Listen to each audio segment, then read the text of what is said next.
Qu'est-ce qui a rendu Marc Aurèle si exceptionnel? Il était l'un des 5 bons empereurs qui se souciaient vraiment de leur peuple. Il était également un étudiant fidèle de la philosophie stoïcienne. Il a trouvé le temps d'écrire une série d'œuvres personnelles, connues aujourd'hui sous le nom de méditation. Dans ses écrits, l'empereur romain a partagé de nombreuses leçons précieuses sur la façon de vivre une vie heureuse. Dans cette vidéo, nous allons explorer 10 des idées les plus importantes des méditations de Marc Aurèle. Mais avant de commencer, je veux vous demander de rester avec moi jusqu'à la fin. Vous êtes ici parce que vous voulez vous améliorer. Les 5 dernières idées sont cruciales, mais vous devez regarder les premières pour les comprendre, car elles jettent les bases des suivantes. J'espère vous y voir. 1. Construisez votre propre personnage. Marc Aurèle a dit que l'esprit n'a pas d'autre besoin que ce qu'il crée. Nous vivons dans une société matérialiste. Nous sommes constamment exposés à des publicités qui nous disent ce que nous devons acheter. Nous voyons aussi la vie des riches et des célébrités dans les médias. Lorsque nous recherchons le bonheur à travers les choses matérielles, nous ne serons jamais satisfaits. Il y aura toujours quelque chose d'autre que nous voulons, quelque chose de plus grand, de plus rapide ou de plus cher. Et en dépendant des choses extérieures pour notre bonheur, nous abandonnons notre contrôle sur celui-ci. La vérité est que rien de matériel n'est vraiment à nous. Il peut nous être enlevé à tout moment. Si nous basons notre identité sur la taille de notre maison, que se passe-t-il lorsque nous la perdons? L'idée ici est qu'au lieu de courir après la richesse matérielle, nous devrions nous concentrer sur le développement de notre caractère. Notre caractère est l'atout le plus précieux que nous possédons. Il définit qui nous sommes et comment nous vivons. C'est la seule chose qui ne peut pas nous être enlevée, quoi qu'il arrive. Nous pouvons perdre notre maison, notre voiture ou notre entreprise, mais nous ne pouvons jamais perdre notre caractère. Notre caractère peut nous faire monter ou descendre dans la vie, et il peut laisser un héritage durable. Par conséquent, nous devons nous efforcer de développer un caractère qui est compatissant, sincère et diligent. Nous devons également apprendre à traiter les autres avec respect et gentillesse. Numéro 2. Ne basez pas votre bonheur sur l'opinion des autres. Nous ne devrions pas baser notre bonheur sur l'opinion des autres. Il y a des milliards de personnes dans le monde, et il est impossible de leur plaire à tous. Essayer d'obtenir des likes sur les réseaux sociaux ou des correspondances sur des applications de rencontres peut nous faire sentir dépendants d'une validation externe. Cependant, ce n'est pas une source fiable de bonheur. La clé est de commencer par changer notre propre état d'esprit. Nous devrions chercher le bonheur de l'intérieur en construisant une relation forte avec nous-mêmes. Nous devons comprendre que si quelqu'un ne nous aime pas, ce n'est pas parce que nous ne sommes pas drôles, gentils ou intelligents. Il y aura toujours des gens qui ne seront pas d'accord avec nous ou qui nous critiqueront, peu importe ce que nous faisons ou disons. Par conséquent, nous devrions vivre notre vie de la manière la plus authentique possible. Nous ne devrions pas faire semblant d'être d'accord avec les opinions politiques de quelqu'un si ce n'est pas le cas, ou tolérer les commentaires blessants de nos amis. Comme l'a dit le romancier français André Gide, il vaut mieux être haï pour ce que l'on est qu'aimé pour ce que l'on n'est pas. Numéro 3. Concentrez-vous sur ce que vous pouvez contrôler. Les seules choses que nous pouvons contrôler dans la vie sont nos pensées et nos actions. Tout le reste est hors de notre portée. Par conséquent, nous devrions nous concentrer uniquement sur ce que nous pouvons contrôler et ignorer le reste. C'est ce que nous conseille Marco Aurelius. Si le concombre est amer, jetez-le. S'il y a des épines sur le chemin, contournez-les. C'est tout ce que vous devez savoir. Rien de plus. Parfois, nous perdons du temps et de l'énergie sur des choses sur lesquelles nous n'avons aucun pouvoir. Les émotions comme la colère peuvent être utiles si elles nous motivent à agir contre l'injustice. Mais souvent, ils sont inutiles. Par exemple, lorsque nous sommes coincés dans les embouteillages, nous pouvons choisir d'être calmes et d'écouter la radio, ou nous pouvons choisir d'être en colère et de klaxonner. Quoi qu'il en soit, nous sommes toujours dans la même situation, et nous ne pouvons rien y faire. Nous ne pouvons pas contrôler les autres, ce qu'ils disent, font ou pensent. Par conséquent, nous ne devrions pas y prêter trop d'attention et nous concentrer plutôt sur notre propre vie. 4. Transformer la colère en motivation et en créativité. Une façon de gérer la colère est de la canaliser en quelque chose de positif. La colère est une émotion puissante qui peut nous submerger et nous faire agir de manière impulsive. Lorsque nous explosons de rage, nous regrettons souvent nos actions plus tard et nous nous faisons du mal à nous-mêmes et aux autres. Mais que se passerait-il si nous pouvions utiliser notre colère pour le bien?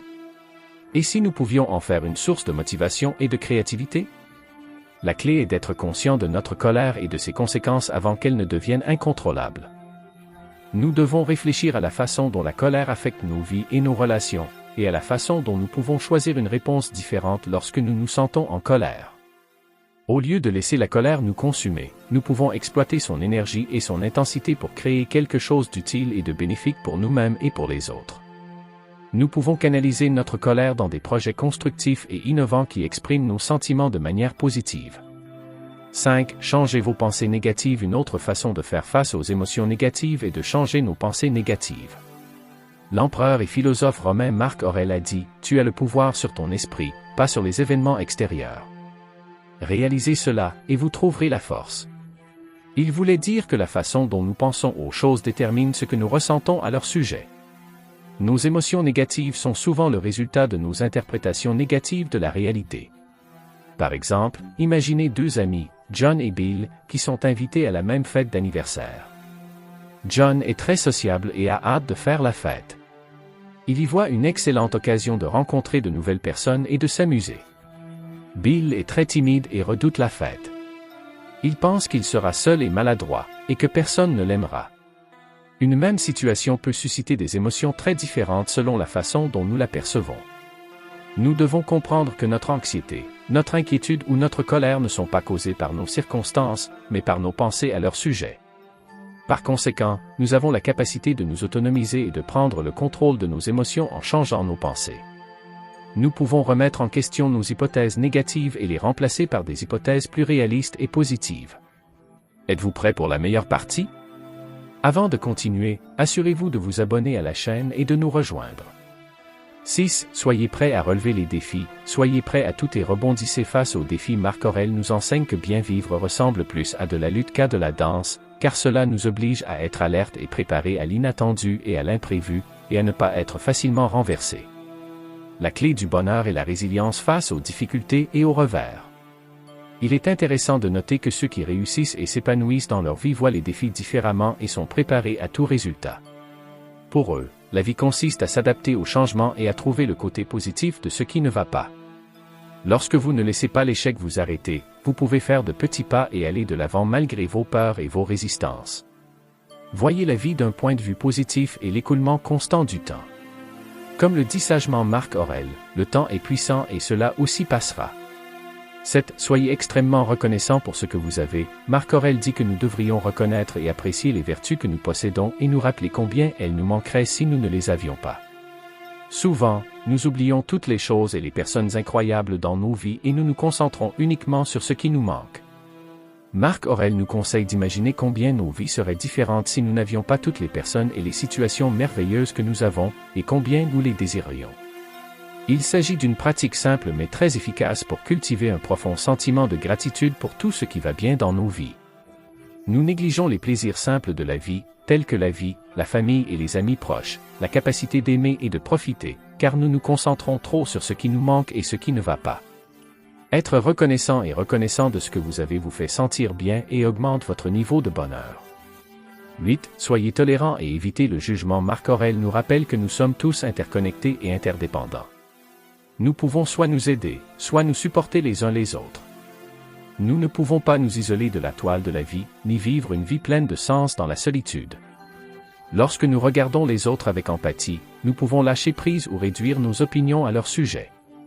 Nous devons être disposés à partager et à enseigner, mais pas à imposer nos attentes aux autres. Nous ne sommes responsables que de nous-mêmes, pas des actions et des résultats des autres. Essayer de changer les autres en fonction de nos préférences ne mènera qu'à la frustration. 9. Trouver la paix en soi-même. Marc Aurèle dit qu'il n'a pas échappé à l'anxiété, mais qu'il l'a rejetée parce que c'était dans ses propres perceptions, et non à l'extérieur. Nous oublions souvent que tout ce que nous vivons se passe dans notre esprit. Nos émotions façonnent nos expériences, et nous choisissons comment y réagir en fonction de ces émotions.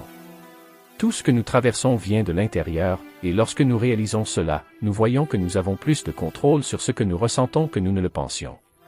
Si nous pouvons gérer nos émotions, nous pouvons maîtriser une partie importante du bonheur.